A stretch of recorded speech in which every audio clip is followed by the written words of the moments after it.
ito, Panginoon. Muna ka po sa bawat isa, Panginoon, at mga Panginoon sa aming talupag. Ulat sa oras na ito, Panginoon, kayo ng wisdom at knowledge, Panginoon, may bahagi niya po ang kanyang kaalaman.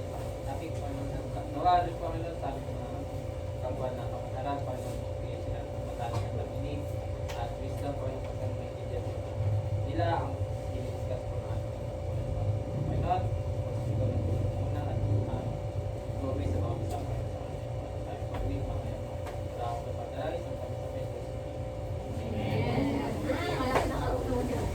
Ayan, isama magpalaya ng hapon sa inyong lahat, Bibi.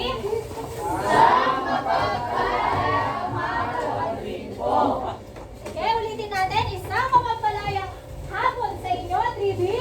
Isang mapagpalayang hapon rin po. Ayan, hindi maaling na kayong umupo.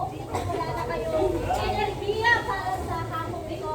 Pero, syempre, hindi natin gusto ang bad vibes at bad energy na yan. So, magkakaroon tayo ng pagganyak at ang title ng pagganyak natin ay ang Stand Up, Sit Down, Learning Style. Pero bago ang lahat, nais ko munang tanungin kung ano nga ba yung ibig sabihin ng learning style. Meron ba sa inyo ang nakakalam ng learning style? Kapag naririnig nyo ang salitang learning style. Learning style, number 5. 5. 1, 2, 3, 4, 5. Learning style, paraan ng pagkatuto kung paano mo tuturuan yung mga student. Ayan, sige. Ani, may gusto ko sabihin? Sige, J-Mark? J-Mark, tataas ka ng kamay. Ano yung sa tingin mo yung learning style? Hindi, wala naman tama at maling sagot dito. Learning style, ito yung may kanya-kanya tayong style para sa Tama. Sa tingin tama siya? Yes. Tama. Tama talaga.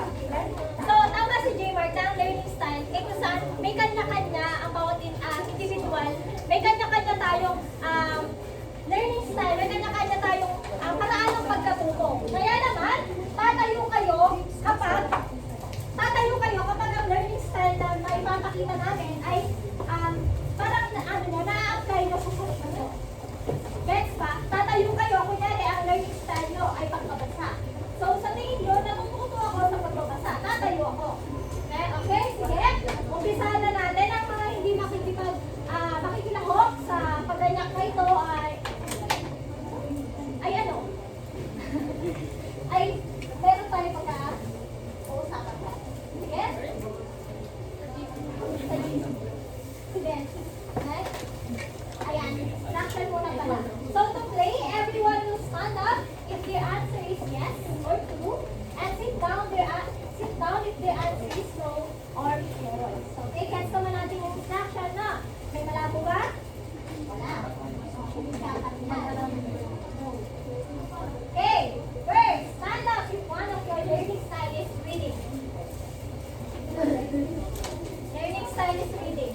Sino sa tingin nyo yung kapag nagbabasa kayo, mas parang mas natututo kayo? Okay, sige. Thank you. Next. Second, stand up if one of your learning style is writing. Mas natututo kayo kapag sinusulat mo yung mga binabasa nyo. Okay din po. Pwede mo backward nyo lahat. Pwede mo hindi. Ayan, thank you. Next. Stand up if one of your learning style is learning by doing. Mas natututo kayo kapag kayo mismo ang gumagawa.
natin na malimbawa at kaulugan doon sa mga lutuan natin. Kung meron kang pipiliin limang tao para umupo, sige. Opo. Okay pala si Mike.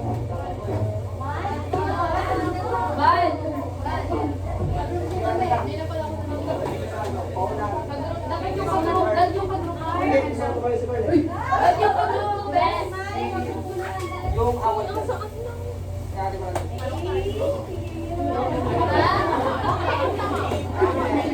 Susunod naman, si Charming. Bakit sa tingin ko, nagsiwala ka na bawat individual ay may kanya-kanyang paraan sa pagkain?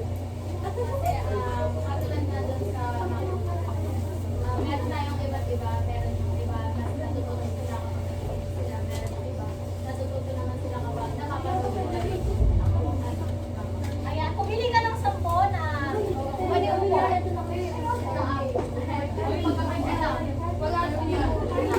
Isa pa, isa pa. Ayun! James! Ikaw naman, sa iyong palagay, agree ka ba sa sinabi nila? Oo. Bakit? Kasi ano, di ba? Hindi kasi ako naniwala sa one size fits all. Hindi pwede, hindi naman pwede naman, ano tawag ito? Parang natuto yung isang bata dito, is matututo na rin tayo lahat doon. Sabihin, ayun nga, meron tayong individuality na pwedeng sa kanya, natuto na doon, ako, ganito, sa ganito, ganyan. Ayan, sige, pwede na kayo umupo dahil satisfied na ako sa sagot ni James. Tama nga naman siya na. Kasi nga, di ba, hindi tayo naniniwala. Kung ang iba naniniwala sa one size fits all. Tama, di ba? One size fits all. Kung saan ang isang paraan na ginagawa ng mga ibang tao sa buo ay sa palagay nila, na-acquire nila lahat. Pero yung plano na yun is nag-work sa iba. Pwede rin siya hindi siya mag-work sa iba. So, hindi tayo, ano tawag na, hindi tayo, awa ko lang, ano ako favor sa one size fits all. Okay, yan, next. Maraming salamat. Ngayon naman, ang pinaka-tatalakay natin, yung experience, ay own of experience ni Edgar Taylor. Tinatawag natin na, ang tinatawag natin, Hagdan ng karanasan. hagdan ng karanasan. So, nakaganto siya, Ben. Ganyan siya. Wow, abstract. So, dito, malalaman natin kapag natalakay natin lahat ito ay inaasahan ng tagapag-ulan ng mga guro ay ayan, na-explain o napapaliwanag comprehensive details o ng experience bigyan ng Tagalog and present classroom practices that exemplify each level of the code. So, meron kasi tayo each level ng code. Malalaman natin yan mamaya. Tapos, may mga halimbawa yung kada level ng code na yan. Yun yung titignan natin tagapag-ulat o yung mga guro. Kung yung ano ba na to, yung principle ba na ito, apply siya into practice o sa classroom. Next, presents an exemplar of different instructional tools that are suitable for an instructional setting. Narito rin kasi, ito rin pumapasok yung iba't ibang kagawin ng pampag-natuto at pagtuturo. So, dito malalaman natin iba't ibang mga tools sa pagtatalakay, sa pag-discuss, sa teaching, ganyan. Tapos dito, pangatlo, understand and describe the technological, pedagogical, content knowledge, or feedback. Kung saan ano siya, malawakang pag-aaral, mamaya natatalakay din ito yan. And panghuli, select and employ appropriate technology tools in designing a lesson. So, titignan natin kung ano nga ba yung kaugnayan ng technology dito sa all of the experience ni Dave Edgar. Okay, next po. So, ito, meron ako rito. Pwede pa magbasa ng sabay-sabay? Learners in the internet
sa exam. Oh. Now, pupunta na tayo sa talagang topic ko. Pero bago yun pala, sabi ni ma'am, pakapiyuan ko muna lang yung 8 M's. 8 M's of teaching. Ayan. Ngayon, ang gagawin natin, paramihan ng recitation. Ang puntos nyo, may iipunasan nyo. And then, after namin mag-report, ang reporter ay merong pang-premyo dun sa pinakamarami. Pwede kayong mag-tie na kada group as long as may pinakamarami yung na-recitation. No? So, ililista, guys. Tapos ako lilista ko. Okay.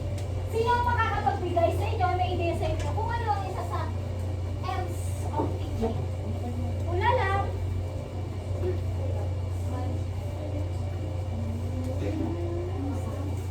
Sige. Ang method. Na? Tama? Method? Anong grupo? Group 9 sa Anong grupo yan? Nine? Dito na sa nine po. Group 9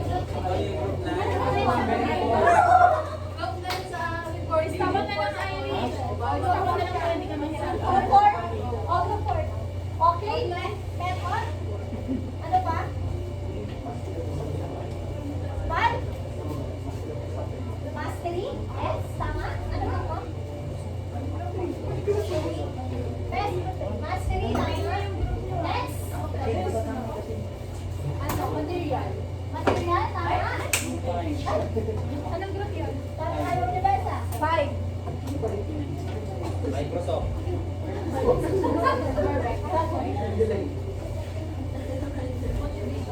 Motivation, tama? Ano ba po? Ako. Ano siya? May class na sa mga si ano si Jay? Juliana. Media. 8. Media, tama? Ilan na yan? Ano pa? Measurement. Measurement? Ano ba sa Next. Sino? Wala nang babasa. Dito, papatalo ba kayo? Papatalo ka na. Sige, James, parang may idea ka. Parang sinasabi nung kanya niya sa akin, tawagin mo ako kahit ako nagtatanong. James, ano yun siya? Tawagin mo si Baka na mother. Bagay, matter. Ha? Matter. No coaching. Pwede?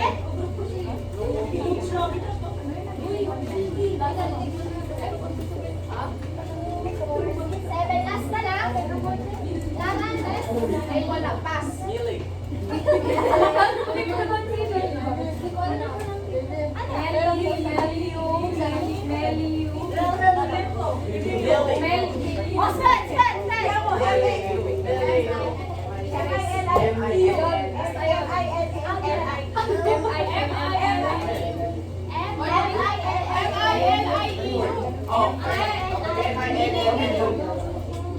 Paano pronunciation? Ano? Milieu. Milieu?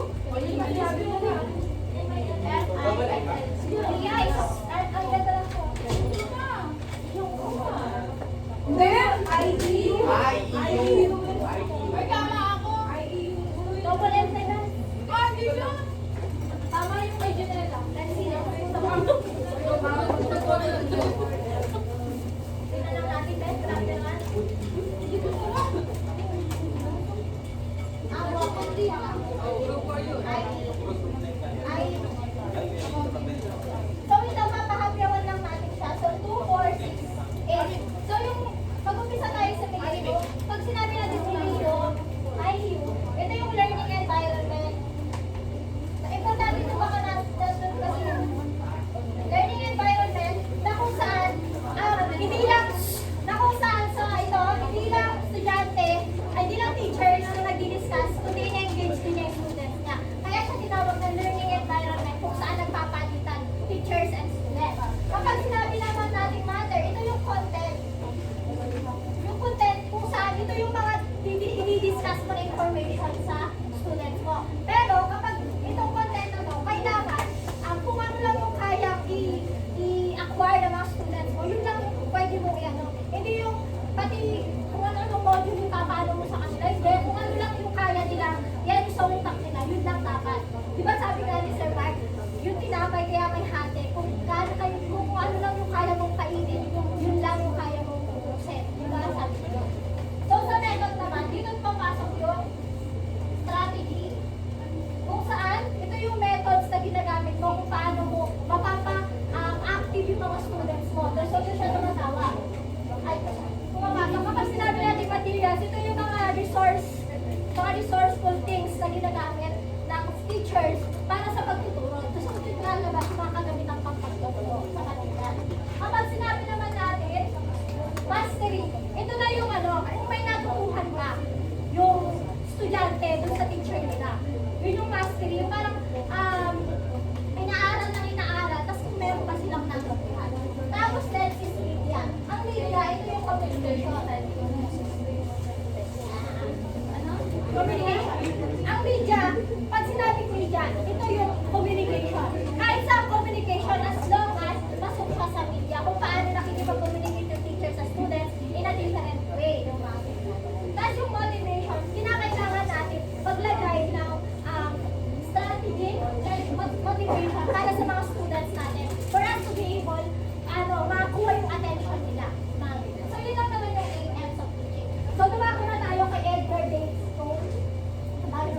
Edgar Dale's Code of Experience. Next, ayan, siya si Gallo. Ayan. So, he was a American educator who developed the code of experience, also known as the learning pyramid. So, itong code of experience na to, tinawag din siyang learning pyramid. Learning pyramid. So, he made several contributions to all their visual instruction, including a methodology for analyzing the content of motion pictures. Alam niyo ba, after na-graduate ni Lolo Edgar Dale, pumasok siya sa isang company. Alam itong company na to. Sino may alam dito sa Kodak? Lara Media.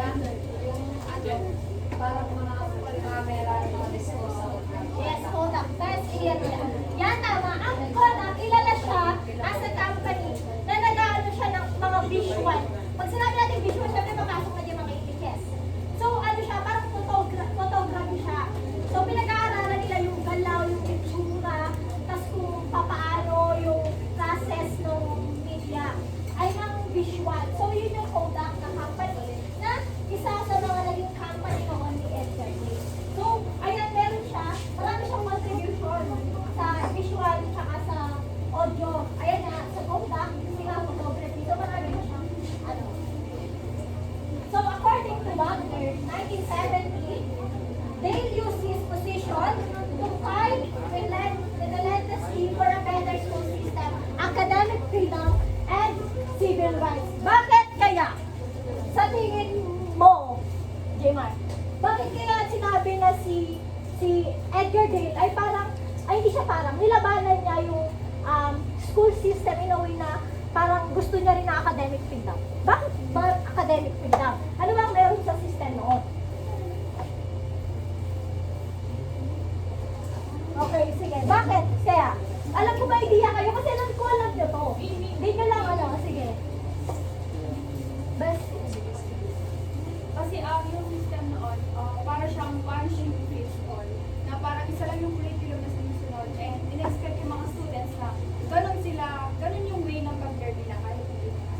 So yung triangle na yun, nagawa siya para sabihin na may mga iba't ibang types of learning yung mga students kung paano sila matuto at mag-acquire. ayan, exactly.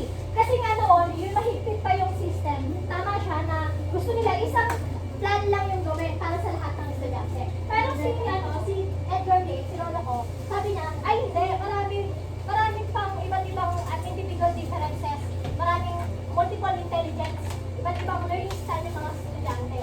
Tapos, ang pyramid na yan, learning pyramid na yan, nakakatulong din siya to make a curriculum o para makakatulong din siya sa teaching. Kasi, bilang teacher, kung alam mo yung mga yan, different learning styles na yan, yung mga process na yan, syempre magka-come up ka na sa mga ideas kung paano ka mo.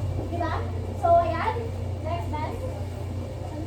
So, the Code of Experience in its first edition of Audiovisual Methods in Teaching, 1946, they introduced the Code of Experience. So, the code placed different educational media and methods in a continuum from the most concrete experiences, most concrete,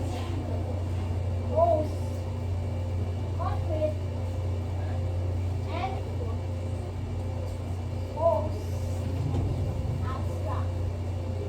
So, ayan. So, itong kapag sinabi natin most concrete, ito yung mga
was first created decades ago in 1946. And even decades after his passing, namatay. These were continuous to influence the educational technologies. Yet, so nagpatuloy yung learning pyramid na gamitin ng mga iba't ibang teachers, lalo na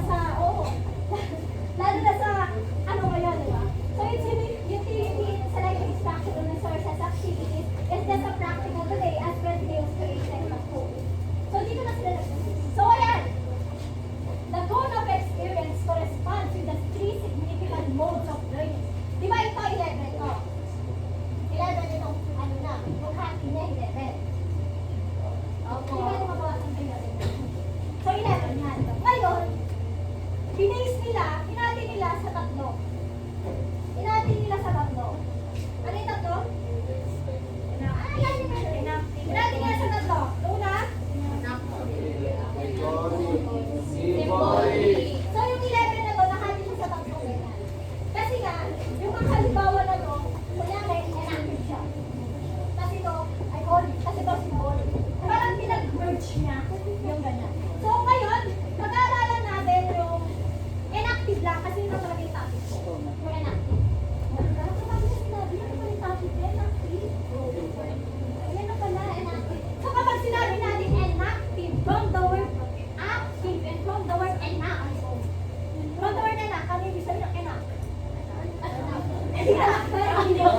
Enact. Di ba? Enact. Enact. Sino ang sasagot? May 2 points sa recitation. Enact. Enact. Recite. Enact.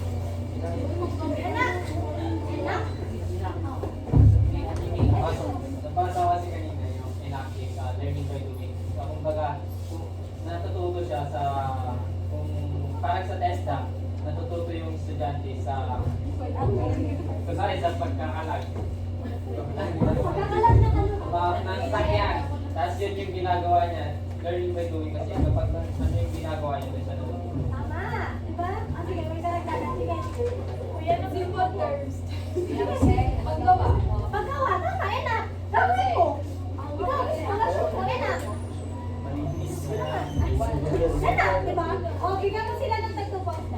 So, enactive, ito yung ibig sabihin ng direct experiences. Students' experiences. Reality experiences. Ano bang experiences yan na ikaw ang gumagawa, ikaw yun? No? Okay. So, sa enactive, direct experiences. Pakibasa sabay-sabay. Active or direct contact includes working with objects. The inactive perception requires direct action. So, ibig sabihin yung inactive, ginagamitan niya ng action, ginagamitan niya, gagamitin mo katawan mo, ano gagamitin mo dyan, di ba? Gumagamit ka lang ng iba't ibang resources. So, yun yung inactive, direct talaga, direct siya. Halimbawa niyan, swimming, bicycle, sumasakay ka sa bicycle. Tapos, okay, tatanungin ko kayo. Sa tingin nyo, matututo kayong magtali kung di nyo gagawin. Nakadyan lang yan. Nandyan lang. Titignan nyo lang. Nandyan lang yung tali. Titignan nyo, matututo kayo. Oo. Observation. Hindi, yung direct, yung unactive kasi kailangan ikaw mismo yung gagawa. Ikaw mismo yung magtatali. So, hindi siya kasali sa observation. Mamaya yung sa observation. Yan lang yung mga halimbawa. So, kailangan, nandyan yung tali. Siyempre, ikaw gagawa para matuto ka magtali. Ikaw gagawa. Kahit pangit siya lang, pinapractice mo. So, sa bicycle, nandyan yung bike. Nakaupo ka rito. Nandyan lang, bike. Sa tingin mo, kung di mo itatry,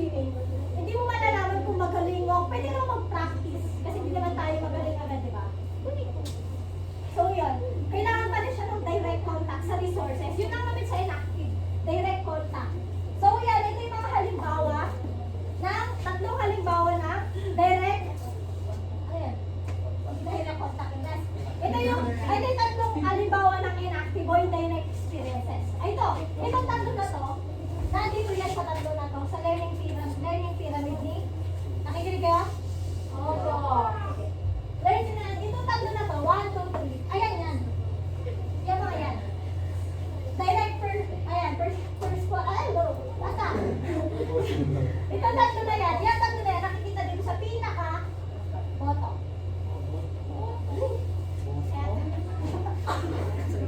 So, pinaka bottom niya. So, first, pinaka bottom. First is direct, ano sa? First for experience. This is the most hands-on way of learning, where you learn by doing something yourself. So, para siyang ano, kagaya siya ng enacting.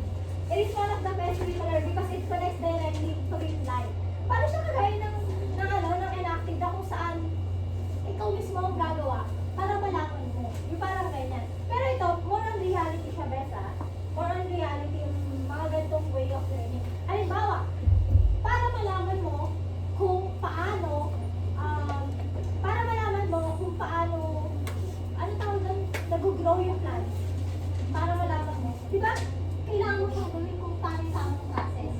So, yung parang directly, real life yung mga ganyan. Sa direct purpose for experience. Ayan, halimbawa yung teacher mo sa TPL. Di ba? Yung teacher mo, nagbigay siya ng recipe. Nandun pa rin siya, nag-guide. Pero ikaw yung mismo gagawa. So, for you to be able to cook, kailangan mo sundin yung process. So, ibig sabihin, direct siya.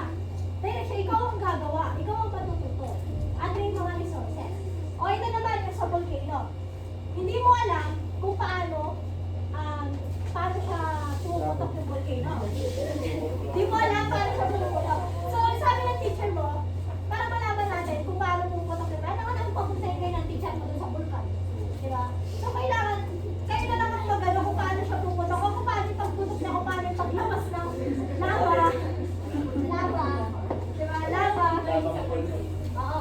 So, yung ganyan. O, so, ano pa rin siya. Ngayon, halimbawa ulit, yung hinayaan mo gumawa ng speech yung mga student mo. Sino nagpagawa? Ang buray ka kasi, ma'am? Ay naman, oo. Diba? Hinayaan niya tayong gumawa ng sarili nating speech at saka ginaano natin to, inact natin sa kanya. Diba? So, in a way na direct talaga siya na experience natin na pinerform natin. So, tayo mismo yung may gawa. Tapos ito rin, yung 9 tips, create a perfect PowerPoint presentation. Yung tutusan ka ng teacher mo o in-assignment niya, no? Sige, pag-aralan niyo kung paano gumawa ng PowerPoint presentation. Pero tayo tips kung paano gagawin. Tapos i-perform nyo. Yun yung direct. Ayan din. One of the best example about direct purposeful experience ay yung sa NSTP na pinagawa na walang plastikan. Dinonoan. Na kung saan, di ba, hinayaan na tayong gumawa ng recycled materials naman. Credits. Hinayaan na tayong gumawa ng kahit anong bag gawa sa recycled. Tapos tayo nagkama, yung iba gumamit ng kasya. Yung iba gumamit ng paper.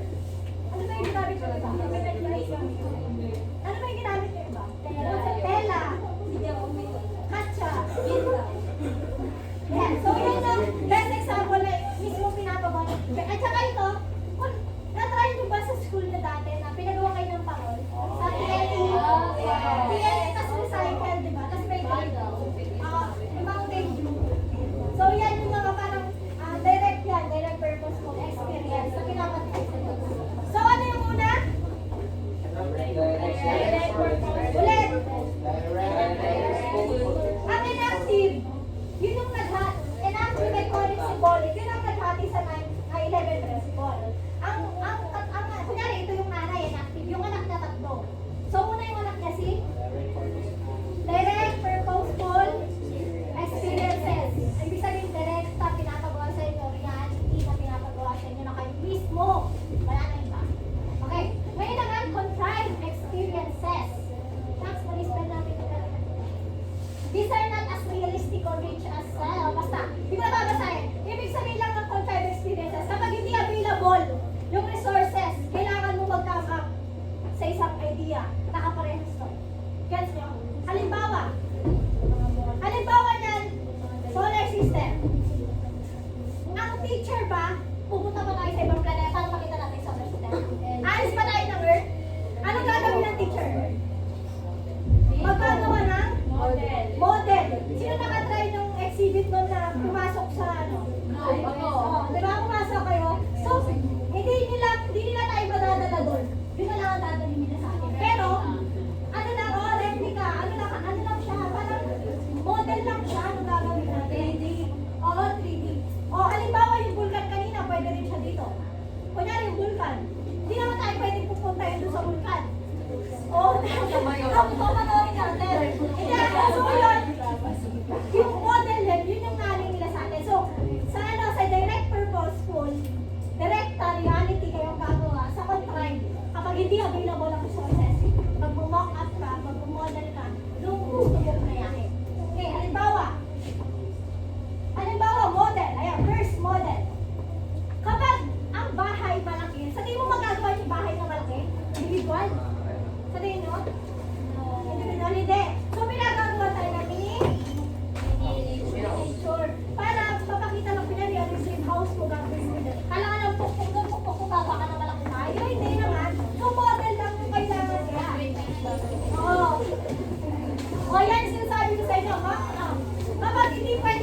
yan, sinelebrate natin, o pinag-iwang natin yung lakan noon, tapos nagkaroon na ng patay pala, ayan, yung first year tayo, online pa tayo. So, ayan, historical pageant siya na kung saan pinagdiriwang yung isang history o foundation ng isang kulay. Kaya naman, ano to, dramatize na nagkakaroon? Pantomime. Yung pantomime is a method of conveying a story by bodily gesture. So, pantomime, impact on the audience, rely on the actors. So, yung parang wala silang sinasabi, nag-action lang sila. Diba? May video lang ako. Nag-action lang sila, wala silang sinasabi. Kayo ang pag-interpret kung gusto nilang ipag-iwatig sa kanila. Ay, ang ganda rin ito. Nakuha ko na sa YouTube ko yan.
So, yun yung halimbawa ng pantomime. Kung saan bodily gesture lang. Tapos, mayroon silang pinoportray na pinoconvey na message dun sa actions nila. Tapos sa tingin nyo, napanood nyo, ano yung inaano nila? Mga Filipino culture, kung saan may pagmamano, nagbabali-bali-apo, yung mga ganyan. Ano, tabi-tabi po. Oo, sa ihe, nagtatabi-tabi po. Tapos, dun sa una, kung di ka gets, yung panliligaw, yung sisibak na ako, yung sa Filipino culture, yun yung pantomime. Nagalang talaga ako ng Filipino para mas maintindihan natin kung ano yung pantomime. Basta, pantomime, pantomime. Pantomime. Pantomime. So, yung pantomime, basta tandaan nyo ng bodily gesture na nagko-convey ng message sa audience. Wala siyang script. So, ayan, W. So, it is a picture-like symbol pose of people against the background. There is an arrangement of people who do not move or speak, especially on the stage to represent a view of life and events in Nicola. So, kung nga kanina ang pantomime ay yung bodily gesture without script that conveys message or information to his or her audience. Ito naman W, picture scene lang siya. Tapos, meron din siyang kino-convey na message na gusto niyang iparating sa mga nanonood. Pero, nakastop lang sila. Parang lang siya picture, pero meron silang gustong iparating na message sa mga tao. Ayan yung halimbawa niya. Ayan, about to sa kay Lapu-Lapu, so, scene lang siya. Nakastop lang siya, tapos kayo mag-review kung ano sa tingin yung ginagawa. So, kung kanina, ang pantomime, bodily gesture, without script, without speaking. Ito naman, without speaking, without bodily gesture, steady lang. So, role-playing, ang favorite nating lahat. Sino gusto ng pulo dyan? Si Ate Jules. Napanood nyo sa Facebook yung baha. May paper siya, tapos hindi nila siguro magawa yung baha. So, ginawa niya, sinulat niya yung baha, tapos paper lang, ginaganyan na sa role-play. So, ito yung pinaka-paboritong ipagawa sa ating mga teacher natin. Na parang effective naman kasi nakukuha yung attention natin at yung participation natin sa isang topic, diba? So, ayan. Role-playing is a picture-like scene composed of people against a background. There is an arrangement of people who do not move or speak. Malito na to. Yung role-playing parang nag-act siya. Halimbawa yung pinag-act tayo sa Florante at Laura, Romeo and Juliet, diba? So, ito, kunyari, tulo siya. Tulo lang. Pero hindi, mali yung message niya dito. Mali yan.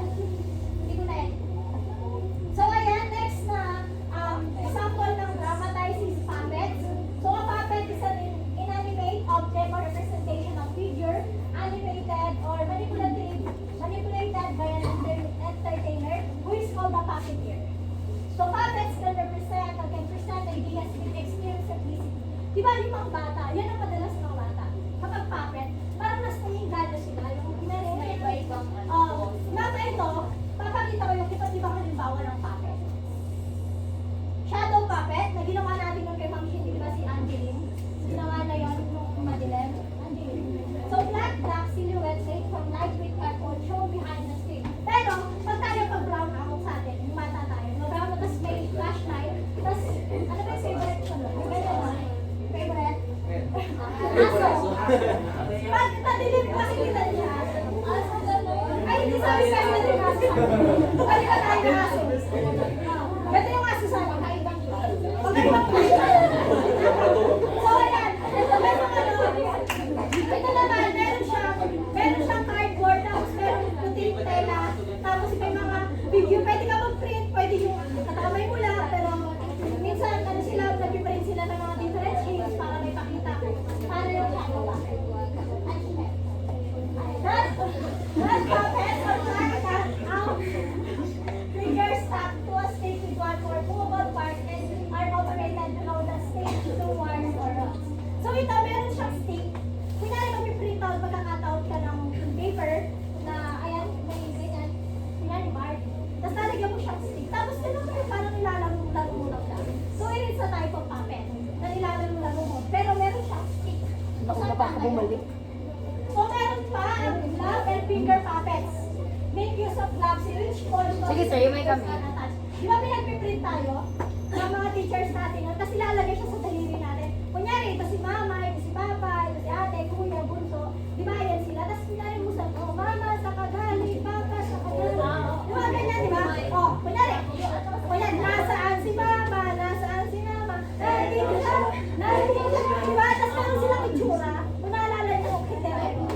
Di ba? Meron silang print out na itsura. Tapos, sinanay nila si mama, si papa. Tapos nag-uusap-usap sila. So, na-engage yung mga students, di ba? So, next is marionettes. Mga ano, It 550. is a flexible jointed puppet operated by single wires attached to crossbar and maneuvered from the radium of the stick. If I'm not mistaken, naganap ito sa Japan. Naganap ito sa Japan, itong marionettes na to. Busan, meron silang, alam niyo yung ano, Empress Key. Kung nanonood kayo ng Empress Key, historical na, K-drama siya, na kung saan, yung mga king, mga hari, queen, mga empress, saka, ginagawa nila entertainment yung marionettes. Wala silang TV noon, dati pa yun yan. So, ginagawa nila yung may mga kamay lang siya, tapos may mga kahoy-kahoy na puppets, tapos naglalakad. Ang galing